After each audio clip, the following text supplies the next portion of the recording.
తూర్పు గోదావరి జిల్లా దేవరపల్లిలో భారీ వర్షం కారణంగా వరద బీభత్సం సృష్టించింది.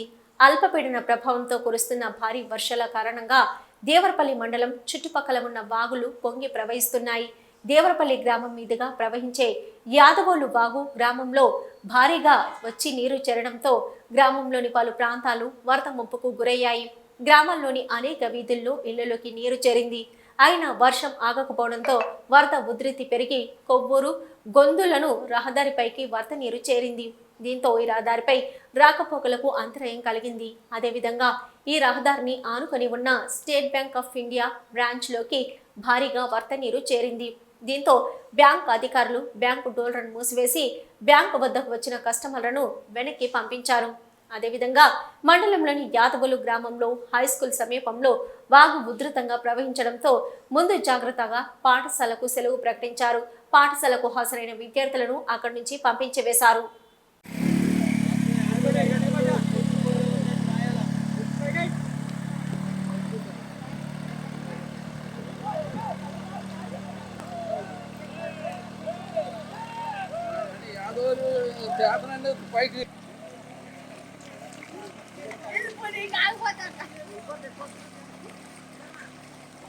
వారందరూ జాతరేంది రా నాయనా.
అది నేను నడుచుకోలేకపోతే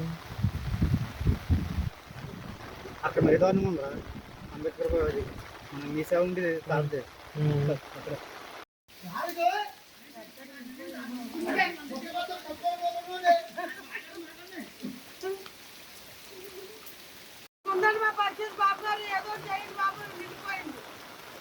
అది నిరుపేదం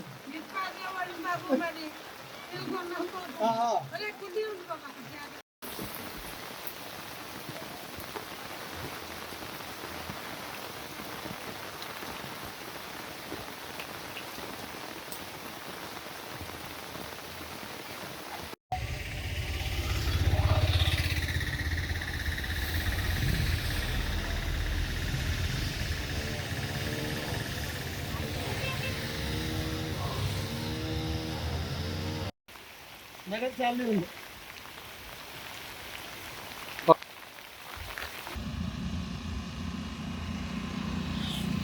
దేవరపల్లి అండి, మాది రసకుల వీధి బాబు. మా తాటాకి ఇల్లు అండి, బాగా మునిగిపోయింది బాబు. మేము ఇక్కడ ఉంటున్నాం బాబు గారు. బాగా వర్షం కురిసిందండి. ఉదయం నుంచి ఇప్పటిదాకా జోరుపోతే వర్షం అండి. పొద్దు నుంచి వర్షం పడుతుందండి. మేము బయటకు వెళ్తాక లేదు బాబు. మాది చల్లగుదురు పుష్పండి, దేవరపల్లి మండలం. మమ్మల్ని పట్టించుకుంటూ వాళ్ళు ఎవరు లేరు బాబు గారు అండి. మరి ఇలా వర్షం ఉందండి అన్నాను. మాది దేవరపల్లి, అలాగే నా పేరు పోలరాజు. అలాగే ఉదయం నుంచి వచ్చిన వార్తానికి నీరెళ్ళే మార్గం లేదు. నీరెళ్ళే మార్గం లేకపోయినా చాలా దారుణ పడుతుంది వర్షం. ఈ వర్షానికి అలాగే రజులపేట కాడి నుంచి ఎస్ఐపేట నుంచి వచ్చే నీరు కానీ, ఇలా నిమ్మలపాటి దగ్గర నుంచి వచ్చే నీరు కానీ, ఇలాగొక్కడే రజులపేట మొత్తం ఇలా మునిగిపోయింది. దీని ద్వారాగా పంచాయతీ వ్యవస్థ కూడా మరి పంచాయతీ వ్యవస్థ చాలా దారుణంగా ఉంది. పంచాయతీ కూడా ఏం చేస్తున్నారంటే ఏం లేదు. ఈ 2 రోజులు 3 రోజుల నుంచి పంచాయతీ వారు చేస్తున్నారు, కానీ ఈ కలెక్టర్ గారు వస్తున్నారని ఈ 2 రోజులు 3 రోజుల నుంచి సెక్రటరీ గారు దగ్గర చేపెడుతున్నాడు. అయినా సరే డ్రైన్ల పరంగా అభివృద్ధి అయితే ఏం చెందలేదు. ఈ అభివృద్ధి చెందని కారణంగా రజగిలిపేట వచ్చేటికి మొత్తం ఆ ధర నుంచి జరిగి మాకు లోతున నీళ్ళు మునిగిపోయి దగ్గరగా మా 90 గడపలు ఉన్నాయి. 90 గడపల్లో 60-70 గడపల దాకా మునిగిపోయి ఈ ఇంతవరకు నేను పంచాయతీ గడి గతంలో కూడా మన కురిసిన వర్షానికి కూడా మేము పంచాయతీ గడి ఎక్స్ప్రెస్ వచ్చడం జరిగింది. అలాగే పైనుంచి వచ్చే నీరుని ఎలాగైతే ఇటు వరకు వచ్చే నీరు ఎలాగైతే వెళ్ళాయో నీళ్ళు అలాగే చేయవలసిన పైనుంచి మొత్తం వదిలేసే నీరంతా ఈ నీరు వస్తడం వల్ల మాకు చాలా ఇబ్బందులు పడుతున్నాం.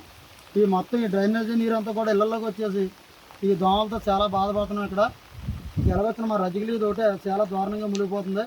ఇది పంచాయతీ వారు దగ్గరుండి ఏదైతే దీనివల్ల అయితే నీరు ఆగిపోతుందో అక్కడ మా లోనికి వెళ్తాకే ఎస్సీపేట నుంచి వచ్చే రోడ్డు ఒకటి ఉందండి. మా లోనికి వెళ్తాకే ఆ రోడ్డు కాడ చిన్న బిజ్జీ కింద పోయవలసిందిగా ఈ పంచాయతీ వారిని మరీ కోరుతున్నాం.